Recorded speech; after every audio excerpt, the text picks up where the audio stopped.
David Carter, a struggling restaurant owner, barely had enough to keep his business alive.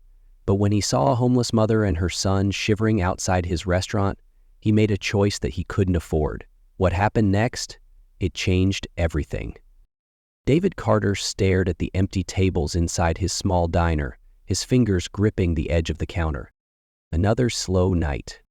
The restaurant business had once been his dream, a place filled with laughter, the smell of fresh bread, the warmth of family gatherings. But lately, it felt like a slow death. Bills piled up, customers disappeared. He was running out of time. He sighed, rubbing his tired eyes. Maybe it was time to give up. Then, a movement outside caught his attention.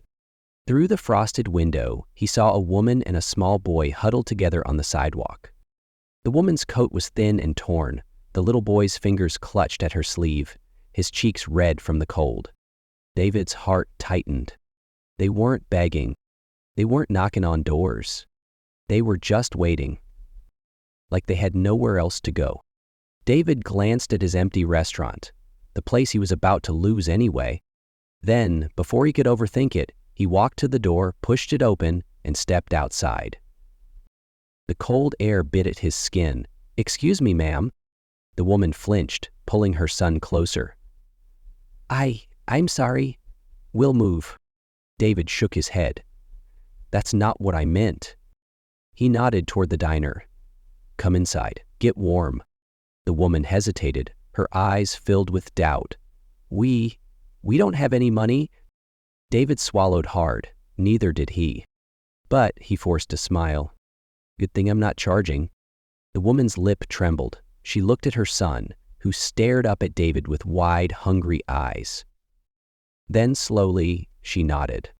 And as David led them inside, he had no idea that this simple act of kindness would change his life forever. David pulled out a chair at the coziest booth in his empty diner. The woman hesitated before slowly lowering herself onto the seat, pulling her son close. The little boy, no older than 6, clung to her side, his big, tired eyes scanning the warm diner. David could tell they hadn't been inside a heated place in a long time.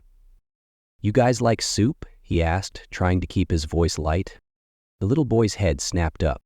The mother blinked, her hands tightening around the edges of her thin coat. "Sir, we don't want to be a burden." "You're not," David said quickly, even if technically he couldn't afford to give away food right now. He forced a small smile. "I made too much tonight anyway." A lie. The woman bit her lip, hesitant, but when she looked down at her son, his eyes filled with hope, she gave in. "Okay," she whispered. "Thank you." David nodded once before heading into the kitchen. He grabbed a bowl and ladled in his last batch of homemade vegetable soup. It wasn't much, but it was warm, it was something. As he placed the bowl in front of the boy, the child's face lit up. "Mom, it smells so good." David's chest tightened. The woman wiped her eyes quickly before whispering, "Go ahead, sweetie." The boy picked up the spoon with both hands, eating like it was the best thing he'd ever had. David couldn't stop staring. A part of him ached. He knew what hunger looked like. But seeing a child like this, it did something to him. After a few moments, the woman finally looked up at him. "My name is Rachel," she said softly, "and this is my son, Noah." David smiled faintly. "Nice to meet you, Rachel. Noah." She hesitated. "Why are you doing this?" David opened his mouth, then closed it. What could he say? That his restaurant was failing? That he had nothing left to lose? Instead, he simply said, "Because I know what it's like to struggle." Rachel's eyes softened. A quiet understanding passed between them. For the first time in a long time, David didn't feel so alone. But what none of them knew, fate had something bigger planned. Because the next morning, when David unlocked his restaurant doors, a long line of people was waiting outside, and at the very front, Rachel and Noah. David froze. A long line of people stretched down the sidewalk outside his restaurant. He blinked, his exhausted brain struggling to process what he was seeing. Yesterday his diner was empty. Today, there was a crowd. and standing right in front, bundled up against the morning chill, were Rachel and Noah. David quickly unlocked the door, stepping outside. "What's going on?" Rachel's eyes were brighter than they had been last night. "You helped us," she said softly. "Now we're here to help you." David's heart pounded. "Help me?" Rachel nodded, gesturing to the crowd behind her. "Word got out." David frowned. "Word got out?" Rachel smiled. "A woman at the shelter heard about what you did for us. She posted about it online. People started sharing it, and now," she motioned to the crowd, "they want to support your restaurant." David's stomach flipped. He scanned the crowd, dozens of people, young and old, standing in line, ready to eat at a diner they had never stepped foot in before. A man in a construction uniform grinned. "Any place that helps a struggling mother and kid is a place I want to spend my money at."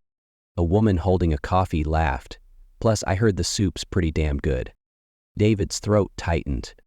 He had spent months watching his business fail. And now, because of one act of kindness, it was being saved by complete strangers. Rachel stepped closer. "We came to thank you. And Noah," she smiled softly, "he wants to help too." David glanced down at Noah, who beamed up at him. "Can I work here, Mr. David?"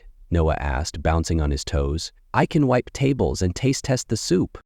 David let out a choked laugh. Something warm spread through his chest. He had thought he was giving Rachel and Noah a second chance. But maybe they were giving him one too.